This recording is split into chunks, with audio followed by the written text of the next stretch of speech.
We'll guide you through how to make glass ball in Blender. If you find this helpful, don't forget to like and subscribe.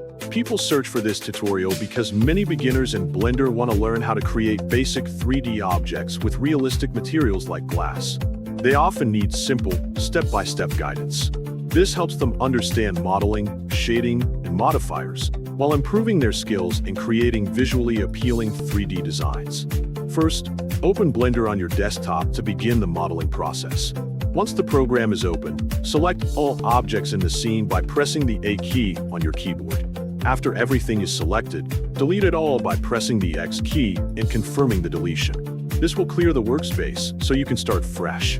Next, press Shift and A to open the Add menu. From the Mesh section, look for the UV sphere option. Tap on it to add the mesh into your scene, which will appear in the center of the workspace. After adding the sphere, look for the Shading section on the top menu of the screen. Click on it to open the Shading panel where you can edit materials. Once inside the shading workspace, press the plus sign on the Nodes panel to add a new material setup. Then, locate the principled BSDF node and delete it by pressing the X key on your keyboard. After removing it, press Shift and A again and type glass into the search bar to find the glass BSDF node. Add it to the panel so you can use it for your material.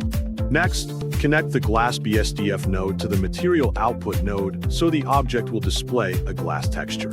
Make sure the connection is correct so the effect appears properly on the sphere. After completing the shading setup, go back to the Layout panel by pressing it on the top menu. Then, select the sphere in your scene and go to the Modifier section on the side menu. Add a modifier and type Subdivide to find the Subdivision Surface option. Apply this modifier to the sphere to increase its smoothness. Adjust the amount of subdivision to make the ball appear smoother and more refined. Continue adjusting until you are satisfied with the appearance. These steps will help you create a smooth, glass-like sphere in Blender.